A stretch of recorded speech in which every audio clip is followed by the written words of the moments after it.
Hello, everybody. Welcome to the Attention Please podcast now on video. If you like this podcast, kindly like, share, subscribe. You know what to do. So today I wanted to talk about Rinku Singh, but I'll leave it at that. I'll wait for the tournament to finish before I get to IPL, or maybe not. I don't know. But today I want to talk about history, especially about.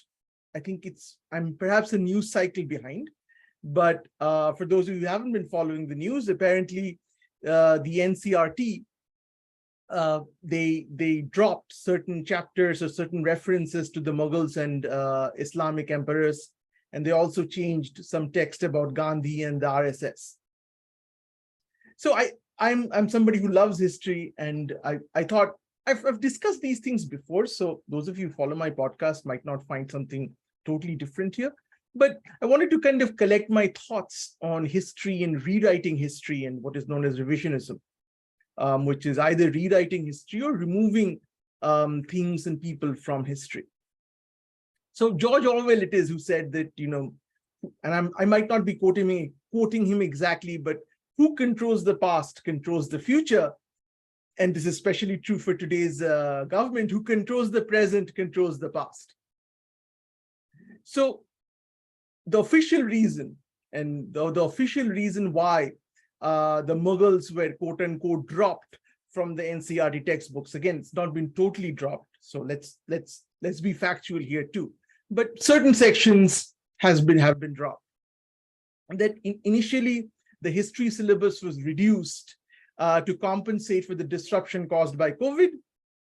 Bless you, everyone. I think the history syllabus should be reduced as somebody who has suffered through it myself. And now what the NCERT has done is that it has decided to make those changes permanent. So that's also good. I mean, there's no reason why we should burden children with a lot of history. I mean, I think every subject there should absolutely be a reduction in the syllabus. Let's all of us, we can agree with that. So I think what they said was that they feel, and this was perhaps the more controversial part, was if this chapter is dropped, it won't affect the knowledge of children. Now, that's not true. It will affect. Now, what we decide to drop, I think that's where the controversy is should the Mughals be dropped from history? So, again, we know the left wing and the right wing argument, but I just want to focus more on what I was trying to see what was the right wing saying about this? What was the justification? So first of all, let's talk about Arnab Goswami, or as he likes to call himself, the nation's sharpest opinion, apparently. So he starts off his monologue is, were Mughals very good? Why is the Lutyens intellectual so concerned? So everything, his second sentence is always Lutyens intellectual. And of course, through the monologue, you'll see that he keeps on saying the same thing over and again and again. There's nothing really much that he has to say. First of all, because he doesn't know. His researchers don't have the intellectual depth to even study the topic, because he's interested in just rhetoric, empty rhetoric, and he's interested in basically consuming TV footage so that they can run the advertisements below him. So that's really his game. It's a magic trick, and a very bad magic trick also. So he's saying that if everything, it's as if, so what Arnab Goswami says is, everybody says that everything great in the country was done by the Mughals. Now, honestly, I don't think anybody is saying that. This is, again, of course, another one of Arnab Goswami's very transparent tricks, which is the straw man. And it's not just a little bit of a straw man, it's a huge straw man. And then he goes on to say, and this was hilarious, according to this school, there are two dynasties who have contributed to the country, the Mughals and the Vadra Gandhis. So somehow he brings the Vadras and the Gandhis. And to those who follow my podcast know I have very little love for the Gandhi dynasty, but to conflate them with the Mughals is another level of delusion. Now, Arnab Goswami is a joke. Let's be honest. He's a joke at this point of time. He's a very successful joke, but he's a joke nonetheless. And ordinarily, I would not have to dignify his rants to sell ad space by discussing it. But it is also true that he is influential in the way that Chetan Bhagat is now considered to be a public intellectual and influential figure in Indian English literature. So we have to deal with what he's saying in a way. You can't just wish it away. And that's one of the things about history too. You can't wish history away just by refusing to acknowledge its existence. That's really the crux of what I'm going to say. Now, there is another school of thought which says that the history of Hindu dynasties does not get as much prominence as that of the Mughals and the Delhi Sultanate. So the maritime empires of the Cholas, the Pandyas of Madurai, the Cheras of Kerala, they don't get that amount of prominence. Now, there is a valid argument, of course, for this. And as somebody who went through history a long time ago, but that was the West Bengal syllabus, I would say absolutely that there was only a short note on the Cholas. The amount of prominence that they were given was nothing compared to what the Mughals were given. That is absolutely true. And that is, again, a legacy of how the Gandhi family rewrote history. That is absolutely true. But two wrongs don't make a right, which is really the point of this podcast. So one reason you could, of course, say that it was the more communal reason, but there's another thing which is very important. It is that the history books were written by North Indians. So NCERT and the Delhi crowd were almost all North Indians, and these were all South Indian dynasties. So this was a part of it, not just so much of erasing Hindu history, it was more the North Indian centric nature of the people who wrote history, the history books. That is, I think, more important, honestly, than that. There might have been that, but I think it's more important is that their main focus was always North India, the people who wrote the history books. So even in Bengal, I would say that the local Bengali dynasties were given much less prominence when I learned history. I don't know if it's changed since then, than Mughals.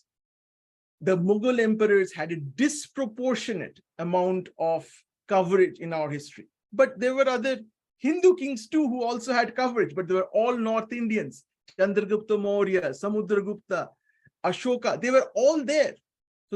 So they were always there. The Mauryas and the Guptas had prominence. The Mughals had prominence. So it was not as if the Hindu dynasties were like shoehorned into a dark corner to just say that the Mughals contributed everything to Indian history. No, that was not true. But the unifying factor is they were all essentially North Indian dynasties. And I think that in the discussion, this is not sufficiently brought forward. This is, in my mind, the real explanation as to that bias. So I'm perfectly fine with that bias being rectified. That is perfectly fine, but that still doesn't make me understand why the Mughals have to be thrown out. Syllabus can be reduced consistently, right? It doesn't necessarily mean that one portion of 5 pages need to be torn out. Syllabus can be reduced in a much cleverer way, right? By reducing the total length of the book, rather than by tearing 5 pages away from the center of the book or from page 60 to 100. So what is interesting to me is that both Arnab Goswami, Arnab Goswami, again, nobody takes it seriously as an intellectual argument, but definitely it's a very populist WhatsApp argument. But one of the things that actually comes from leftist history is this notion of decolonization. So many people will frame the removal of Mughals from history books as a progressive move. And so let's talk a little bit about decolonization. So I know I'm oversimplifying here, but decolonization essentially means, their thesis, and much of it is true. I agree with a lot of what they say, is essentially a lot of the ways, the fundamental ways in which we think about events, about what is right or what is wrong, is based on our colonial conditioning that has persisted through centuries. So the fact that we laugh at somebody whose English isn't good, that's because even though none of us were alive when the British ruled us, people who are listening to this podcast, we have somehow imbibed that generational English is superior to other languages. It's not just another language. A person who can't speak English well or who mispronounces English is somebody who's supposed to be laughed at. So this is an example of colonization. We don't care if the British guy says, Ami tomake bhalobashi. Oh, that's so cute. He's saying it in Bengali. But if a Bengali guy talks in English in a very Bengali accent, then that's he doesn't know how to speak English. So this is the colonial mindset. And this is just a small example of it, but this is kind of all pervasive. That's what decolonization says. And what decolonization, and that's the D part of it, is that they want to remove that. They want to bring history or our consciousness back to that pristine state that it was before it was colonized. And this, by the way, is not a right-wing retelling of history. This is extreme left-wing telling of history. This is what it was in the West. So for them, history is basically tattoo. You can remove it through skin grafting. Now, again, as I said, this is an ultra-progressive historical school. Critical race theory actually is an offshoot of this. And there is something called, if those of you don't know, you guys can go to Wikipedia, just like everything else. There's something called the 1619 Project, which I believe won the Pulitzer, which is a pop culture way of, I'm just saying pop culture as in it's not culture, but it was like in New York Times. So it's not like academic history. So it was very popular and very influential. So it's called the 1619 Project. This is for US, which basically is revisionist historiography. It's not much different from removing the Mughals from the history books, which says, and again, I'm oversimplifying here, is that the so-called American heroes, the George Washingtons and the Abraham Lincolns, aren't actually heroes. And that America must confront, and that America is fundamentally a country which is built on slavery and the oppression of racial minorities. And that is built into every American institution, from the courts to name every American institution, and as well as its historical figures. Every historical figure that they revere is basically a villain. Obviously, white Americans. So that's really what the 1619 Project is. And where they're right is that a lot of Black history has not been told to students. Just like we feel that the Chola Empire and everything, we've not given them the sufficient amount of importance that they deserve in our history books, they say exactly the same thing. And many of it is true. There are things that have happened in the US that many people don't know, which is about racial oppression. And they have been systematically removed from their history books. Again, we should be very careful about taking this parallel between US and India too closely, because it's not true. I've said before, there are many people who now take their cues from reading the New Yorker and BuzzFeed. So they want to basically make an equivalence between the American right and the Indian right. No, there is no equivalence. It's a totally different beast. So in America, it has actually been true. They didn't have the Gandhi family and Nehru's to basically rewrite history for them. That never happened to them, right? So they were given another form of rewritten history, which was essentially just the history of the colonial oppressors. So now what they're saying is remove all of that. Let's have real history. So again, my point is they remove all that part. Yes, we should definitely have more history. We should definitely teach children about the stories of racial oppression, about how America was built. That is absolutely important. But that is also absolutely important in India too. And that is really the point that I'm trying to get to. So coming to the Hindu writer saying, well, the Mughals were colonialists too. We need to remove them from history and tell the real story of India, which is decolonized from the Mughals. Now, I remember that Shashi Tharoor, in one of these lit meets, that this was the only time I guess I talked to him, he was essentially saying, he was basically making simplified decolonialization arguments about the British. I think one of the things he said, which I found particularly alarming, was take Victoria Memorial and make it into a museum of anti-colonialism against the British. Like take their biggest colonial monument, essentially Babri Masjid it. That's really what he was saying. Basically destroy the original intent of being dedicated to Queen Victoria and make it anti-Victoria. So I asked him that, and I never in favor of this, even though I'm not a colonialist, I think there should be another, there definitely should be a museum of anti-colonialism, but it doesn't have to be housed in Victoria Memorial. Victoria Memorial should be Victoria Memorial. You can't paint over colonial history like that. So I asked him during dinner that your logic, exact same logic can be used on Muslim invaders. That's the same logic for Babri Masjid, right? You can say the exact same thing.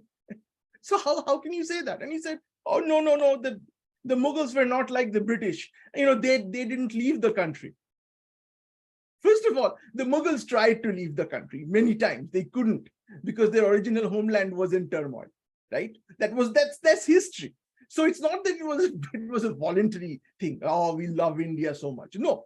And they didn't come here to spread their music and bring biryani to us. They came here to loot and pillage. Let's accept that. They were colonialists to this, no different from the British. So that part, saying that the Mughals were not colonialists, is again a lie. There's no two ways of saying that. It is a big lie.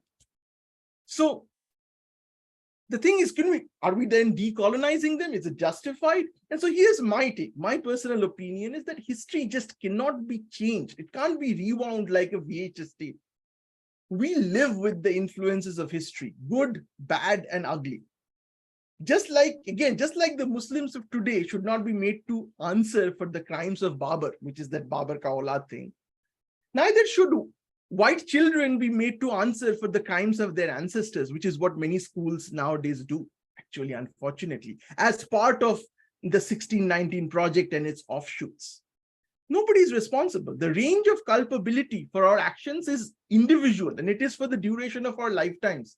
What I have done, you cannot pass the bad karma 5 generations down. You can't do that. You can't do the value judgment, but you should tell them. There's a difference between judging them, saying that this country, everything is evil, Muslims are Babur ka aulad. There's a difference between that and covering up the crimes of Babur himself. There is a huge difference. So instead, what I think should be done is don't remove the Mughals. It's important for children not to romanticize Akbar in the Jodha Akbar style. Akbar wasn't a monogamous romantic guy from Romeo and Juliet, as was portrayed in Jodha Akbar, which is unfortunately for many people, that's the only history they know. It is important to tell the truth about the Mughals and who they were, why they came, and what they did. And that includes some good things. Gardens, arts, biryani. Yes, there were also some good things the British did too. That's also true. But they didn't come here to do good. The good was an accidental byproduct. They basically came here to do evil, and they did that in ample proportions. The amount of evil they did dwarfs the amount of good they did. But they did do some good. That's true. But that's done by any colonial power. Even in England, even in the US. They built the railways. Yes, they built a lot of things. But they didn't build it for the oppressed. They built it for themselves. The Mughals didn't build the gardens for the many people who they killed and converted and their places of worship that they destroyed. No, they built the gardens for themselves. Now the gardens stay there, nice gardens. They're beautiful. That's true. The Victoria Memorial is a beautiful building. But it doesn't mean that Victoria and the British Crown were not owners of slaves. That's also not true. That also should not be removed from the history books, should be present in the history books. And I don't think anybody has a problem with the British Empire. I think other than outside England, where people say that Winston Churchill was like Winnie the Pooh, I think most of us know what they were. But with Mughals, there is this problem of awareness. So it's either let's not talk about them, or let's present an ultra romanticized idea of who they were, because we are afraid that if we tell the truth, that would have an implication on the Muslim population of India today, which it shouldn't. So the point is, history in this day and age, honestly, you can't hide history. In the 50s and 60s, Jawaharlal Nehru could hide history. Jawaharlal Nehru and his band of oligarchs, when I say Nehru, I don't mean just him and his band of oligarchs in Delhi. They could hide history because they were, I mean, if you maintained your overlordship over JNU and certain other institutions and in the history faculty, you basically could write history the way you wanted. There was no internet, nothing. But nowadays you just can't do it. So it's essential for countries to encounter the truth of their history without trying to either romanticize it or to remove it. So no, the Mughals should not be removed from history, but the good and bad of what they did should be told there. It is important and that's really the importance of history. The importance of history isn't can we roll back history? Can we bring ourselves back to this pristine pre-Mughal times or pre-British times?